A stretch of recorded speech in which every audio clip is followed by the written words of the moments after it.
Tantor Audio, a division of Recorded Books, presents Worst President Ever. James Buchanan, the POTUS Rating Game, and the Legacy of the Least of the Lesser Presidents, by Robert Strauss. Narrated by Tom Perkins. Don't look back. Something might be gaining on you. Attributed to Satchel Paige. Preface. What bet did you lose? The man at the other end of the phone worked in the special collections section of the Dickinson College Library. I had just told him I had heard that Dickinson had digitized a lot of documents by or concerning James Buchanan, one of its early graduates, and I was wondering how to access them. I enthusiastically said I was doing a kind of biography of the 15th president. A historian friend later said I should ask someone at the Historical Society of Pennsylvania, where Buchanan's nephew had donated many of the originals of those papers, just to see how often anyone had looked at them. "Not very," was the reply. Before I had put pen to paper for this book, but while I was thinking about doing so, I got an assignment from the New York Times for a special museums section on visiting sites concerning lesser-known presidents. Naturally, Wheatland, the home where Buchanan lived as a squire in his later years, was on the list. I called Patrick Clark, the director of Wheatland, and while talking about the story mentioned I was thinking of doing something larger on Buchanan. I asked him why there had not been much written about Buchanan even after 150 years. You see, presidential biographies did not really start in earnest until the mid to late 1950s, when historians started thinking about Franklin Roosevelt and his long tenure became of interest to them, said Clark. Naturally, authors gravitated toward the bigger names, Washington, Jefferson, Lincoln, Teddy, and Franklin Roosevelt, but most historians agreed that Buchanan was a failure. As a result, why write about the guy? Why write about any loser? Around this time, I also discovered that Buchanan's birthplace, a log cabin, had been moved in one whole piece to the rural campus of a nearby prep school, Mercersburg Academy, in central Pennsylvania. I had a friend who went there as a kid, so I asked her about it. "Oh, yes, that is where people went to make trouble," she said. Not exactly Monticello, the cabin was a make-out and drinking spot. Not many people cared about Buchanan, I don't think. Being a contrarian, this disinterest and even disdain by the closest keepers of Buchanan's legacy made the subject ever more attractive to me. By the time I had done enough research, I could determine that he was clearly one of the worst presidents, with a good chance of being 43rd out of the 43, or 44th out of the 44, depending on when you're listening to this book. I would tell people I was going to do a book on Buchanan being that worst president, and I often got that kind of face where I knew people were hearkening back to high school to try to remember where Buchanan fit into the timeline. After hesitation, many would come up with, "The guy before Lincoln, right?" Some of these folks knew every third-string catcher in the American League, or all of the elements on the periodic table in order, or the words to every Bruce Springsteen song. Buchanan, at most, was the answer to a $200 question on Jeopardy! I was moving from that attracted contrarian to a frothing man of passion. Worst or not, the man was president. Billions of people have now lived in the United States since Betsy Ross spangled those stars on the banner. As of this writing, only 43 had made it to the top job. There are 118 elements on the periodic chart and dozens of third-string catchers every decade, and each Springsteen song seems to last an hour. Why the lack of interest in or knowledge of the guy? My father was an American history nut, perhaps because he emigrated as a child from a repressive Ukraine and came to love his Stars and Stripes freedom all the more. In any case, he collected lots of books. I seem to doubt he read most of them, especially on presidents and about the Civil War. He was also a member of the Lincoln Civil War Society of Philadelphia. I inherited those volumes, and I have only now started to read them, especially the ones on obscure and denounced presidents, 2 on James Knox Polk, 2 copies of the same book on Warren G. Harding, the graying pages of one on Franklin Pierce, 7 volumes of Woodrow Wilson's papers. He collected none, though, on Buchanan. So I started to look through some of his other books to find what they said about the 15th president. There was The Americans, historian Daniel Borstin's seminal trilogy about the American experiment. Only one obscure reference, not even a full sentence, devoted to Buchanan. Bruce Catton's The Coming Fury, which was the official centennial history of the origins of the Civil War, a dozen references or so to Buchanan, whose term led to secession, the major topic of that coming fury. As other tomes showed similar lack of reference, the only conclusion I could make was that historians of the era were of the same mindset. If you can't say anything nice, then...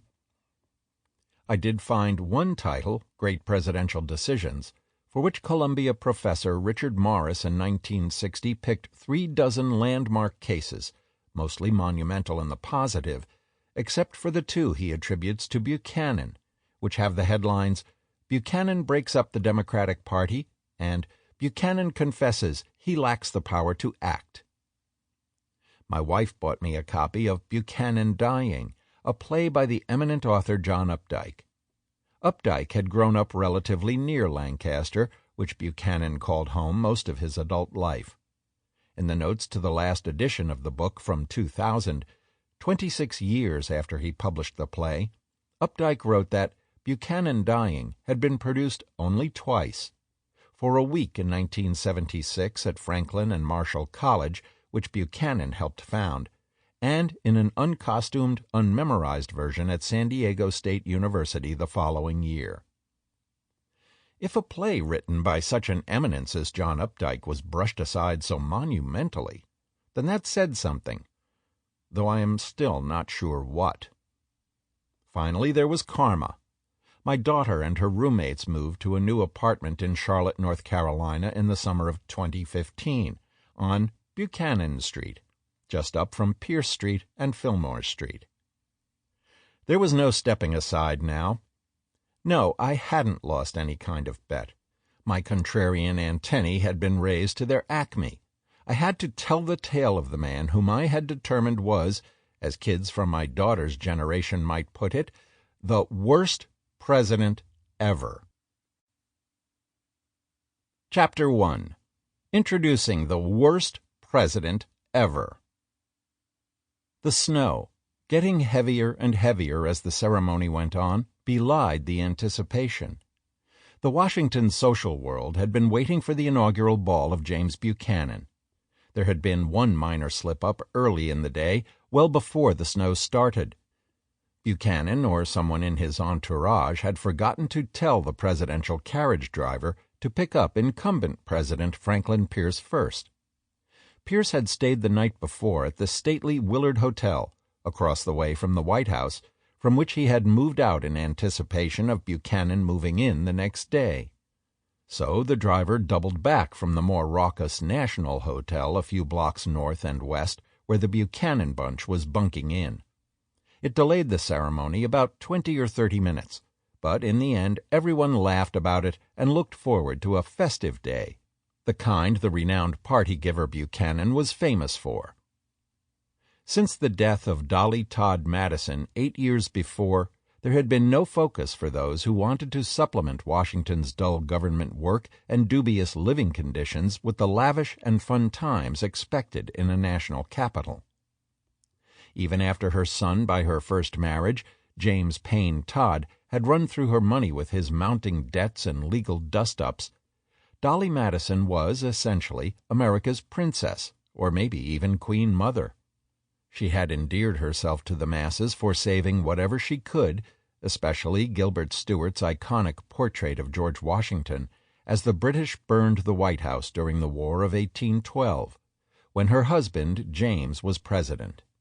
In fact, her popularity extended further back, to the Founding Father era in Philadelphia when, with her first husband dying young during the 1793 yellow fever epidemic, James Madison, 17 years older, and, by that time, perhaps the most well-respected legal mind in the new nation, married her the next year. With the capital moving from Philadelphia to Washington, President Jefferson, by then a widower, and having appointed James Madison the Secretary of State, asked Dolly to become what came to be termed First Lady, essentially the social chair of the government. Dolly's touch was perfect, a bit of the old world and a good dollop of the new. When it came to White House functions under Dolly Madison, everyone got a chance at the head table, political stances be damned. America's politics of the time generated what was called the era of good feelings, and it is hard not to give Dolly Madison's creation of a positive social atmosphere some credit for that. After her husband's own presidential term, the couple retired to their country estate in Virginia, appropriately named Montpelier for the Francophile Madisons, and entertained dignitaries and local politicians alike for the next 19 years until James Madison's death. Dolly sold Montpelier, paid off James Payne Todd's debts, and returned to Washington, mostly serving as the doyenne to everyone else's parties, since she was, on her own, practically penniless. By that time, though, the White House had ceased to be a party place. William Henry Harrison died a month after his March 4, 1841 election, so the John Tylers, who moved into the presidential home, felt too constrained by the first death of a president while in office to do much socializing. In any case, the first Mrs. Tyler, Letitia, was in ill health when Tyler took office, and she herself died in September 1842. Tyler was an embattled president, a Virginia Democrat who had been put on the Harrison Whig ticket to attract some Southern votes and then excommunicated from the Whig Party after his ascension to the presidency. The deaths of President Harrison and Mrs. Tyler notwithstanding, there was really little call for socializing in the White House during the unproductive Tyler years there. Tyler was followed by James Knox Polk, whose wife Sarah was a strict Presbyterian, allowing no dancing, alcohol, cards, or, according to one historian, loose joviality in the White House. She was followed by Peggy Smith Taylor, the wife of General Zachary Taylor, who never appeared in public with her husband because, a Maryland blue blood, she thought commerce with politicians was degrading.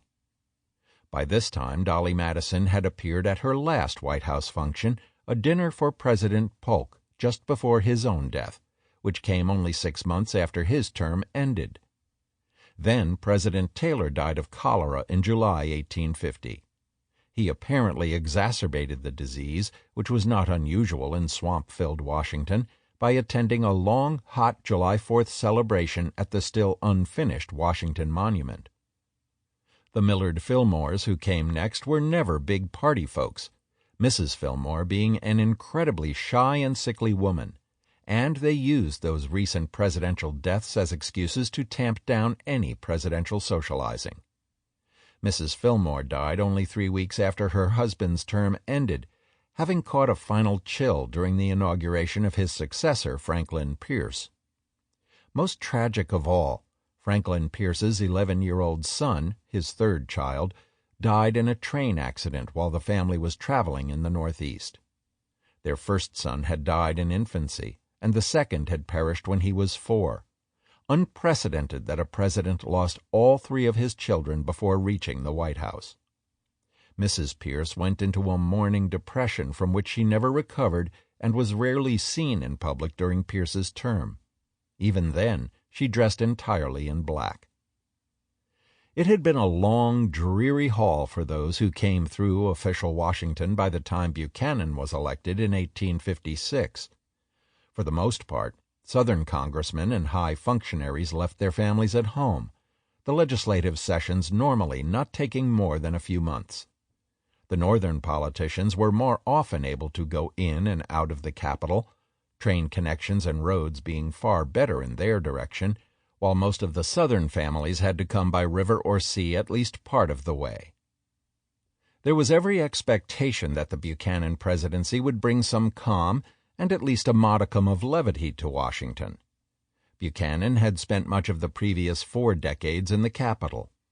He had first come to the town during the James Monroe administration, only a few years after the rebuilding following the War of 1812. Buchanan was a member of the House of Representatives from 1821 through 1831. Then, following an interlude when he was minister to Russia under President Andrew Jackson, a United States Senator from Pennsylvania for more than another decade from 1834 to 1845. Then he was Secretary of State under President James Knox Polk for the next 4 years, only moving back to Lancaster and his estate, Wheatland, in 1849. Most of that time Buchanan lived in boarding houses and moved in circles that were almost entirely Southern, despite his Pennsylvania provenance. He was a bachelor and often the mark for ladies who wanted to pair him up. In the mid-19th century, bachelorhood was practically non-existent. Only about 3 in 100 able-bodied men never married, though to be sure, childbirth being difficult, another sizable cadre were widowers. There was always some Southern congressman's wife looking to marry off a younger sister or plantation neighbor to a well-off bachelor like Buchanan. Washington was probably America's first seasonal city. Most government functions, from legislative sessions to cabinet meetings to reception of foreign dignitaries, happened in the cooler months. When Buchanan was first elected, for instance, in 1820, he did not have his first session until December of the next year. It was an extraordinarily compact city, one with little business other than that of government, and whatever retail and services were necessary to keep it going. Most congressmen and cabinet members had means, and their wives and children were used to comfort in their homes, so those families were less encouraged to trundle off to Washington, where there was little to attract them, especially in the sultry summer months. Even 50 years into its existence, Washington was ill-developed, only the area around the Capitol and the White House being much of a city at all. It was far more southern than northern, slow-moving, and not particularly sanitary. And though there was no slave trade anymore, there were indeed slaves. Nearby farmers let their hogs wallow even along Capitol Hill and near Judiciary Square, the closest thing Washington had to a civic commons. The nearby canal was often filled with discarded dead domestic animals, and people routinely just threw their sewage into street gutters.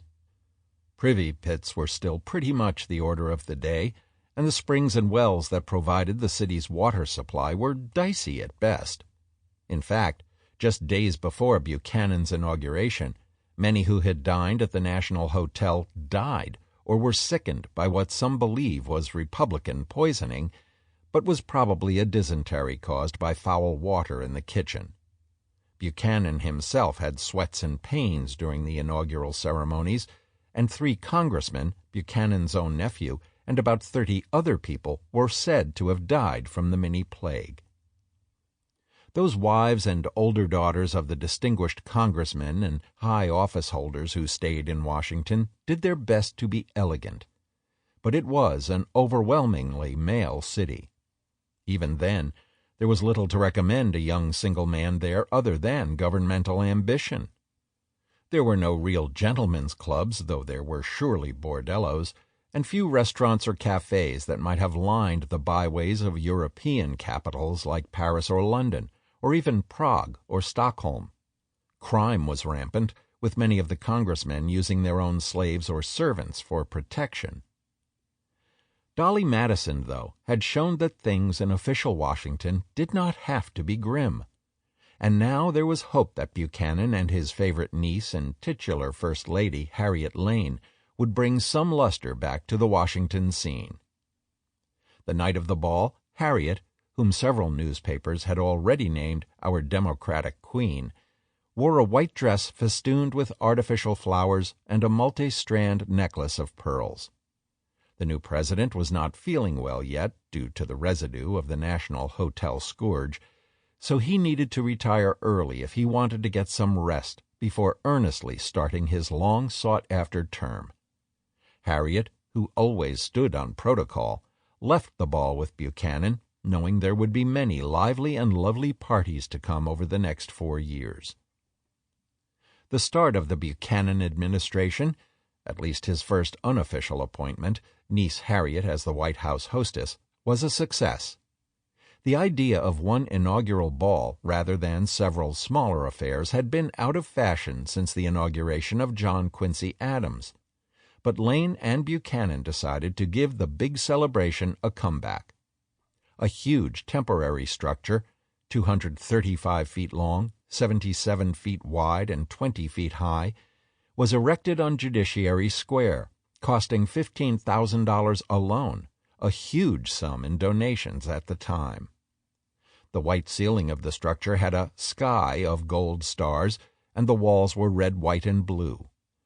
The most glorious inaugural parade ever had finished only a few hours before the ball, with huge crowds along the route cheering outsized floats, some featuring model battleships, the Goddess of Liberty, and historical scenes. 6,000 people crammed into the ball, cold and snowy as the evening was, dancing to a 40-piece orchestra. The feast was a gastronome's delight. 400 gallons of oysters, 500 quarts of chicken salad, 60 saddles of mutton and 4 of venison, 75 hams, 125 tongues, 8 full steers of beef, 1,200 quarts of ice cream, a cake 4 feet high, and wine costing more than $3,000, an unheard-of bar tab at the time. Buchanan's first national mentor, Andrew Jackson, had opened the White House to regular citizens when he came to office, so Buchanan did it in a modified manner, offering to shake hands with anyone in the East Room starting at noon on March 5th, the day after the inauguration. The next day he gave his first levee, an official state dinner with a name of French affectation. Patrick Lynch, the New York Times correspondent, got to the levee at 9 in the evening, while the president was in another several-hour ordeal of handshaking. Even with Buchanan not in the main ballroom, Lynch was impressed. As I approached the White House, sounds of music, the illuminated mansion, the flitting of fairy forms, the hum, the buzz of a human multitude infixed my attention. With my companion on my arm, I ascended the steps of the palace amidst the rolling of wheels, the prancing of horses, the cracking of whips, the loud voices or rather yells of the coachmen claiming places and precedence. The names of Governor this, General that, Judge somebody else, a baron with a patronymic of garroting properties, a lord from some petty German state, more remarkable for titles to words than to broad acres, a Polish prince and a Russian nabob, the Turkish ambassador without his harem, together with a numberless host of senators, members of Congress, ecclesiastics, editors, and laymen, burst with indescribable effect upon my ear. Harriet Lane was a stickler that everyone should be announced at their entrance, all being equal, at least at the start of ceremonies, which the Timesman clearly thought a bit over the top with his ambassadors sans harems and judges somebody else. Still, he obviously thought this was a revolution in Washingtonian fetes. We entered. Never did such a scene meet my astonished gaze before. The subdued murmurs of the human sea within, the swelling choruses of the bands, the promenaders swaying backwards and forwards, the anxiety of some to move forward, the painful desire of others to retire, which it was impossible to accomplish, the gentlemen protecting the ladies endeavoring to preserve their ornaments and jewels and dresses from injury, the stream going out meeting the stream coming in, combined to form a subject for contemplation not easily or soon to be forgotten. Everyone you met was superbly attired. I never was fortunate enough to fall in with such good humor under such circumstances. It was essentially a citizen meeting without reference to distinctions of rank. It was a display of democratic elegance and gracefulness of which any country or nation or court in the world might feel proud. The buzz around the party gave Buchanan's reputation a clear boost, which did not seem all that unreasonable. He knew, and was on generally good terms with every president from James Madison to Franklin Pierce, as wide a set of personalities as could have ever held the office. He was a member of the Federalist Party when it still held a bit of sway, and he became a national leader in the Democratic Party immediately when he switched allegiances. Prior to his governmental service and during breaks from it, he was perhaps the most lauded attorney in Pennsylvania, handling difficult cases and smoothing the way for others. He came from little. His father owned what would now be perceived as a general store in an out-of-the-way crossroads town, and achieved much. His investments were sure enough that they survived his meager government salaries and were able to provide for more than a dozen nieces, nephews, and their progeny. Not everyone in high political places loved Buchanan, but all at least had a begrudging admiration for him, and even his political enemies never accused him seriously of profiting financially from his stations.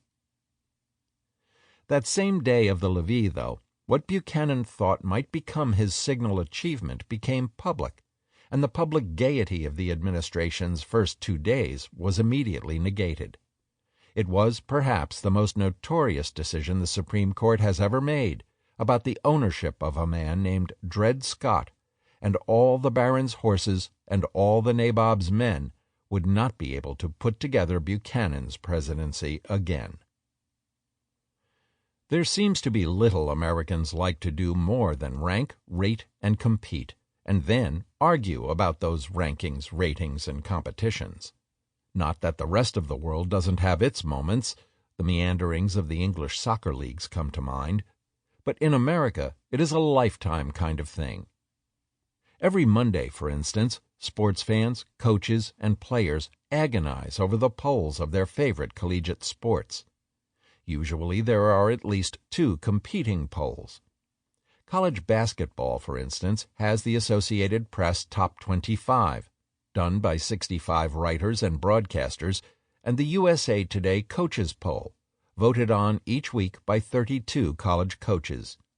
Never mind that these coaches are spending virtually every waking moment in season trying to get their teams good enough to be in the poll themselves, and could hardly be watching enough games, even with the time shifting of TV in earnest, to make a really educated choice, or that sports writers generally have only cursory knowledge of the game's nuances.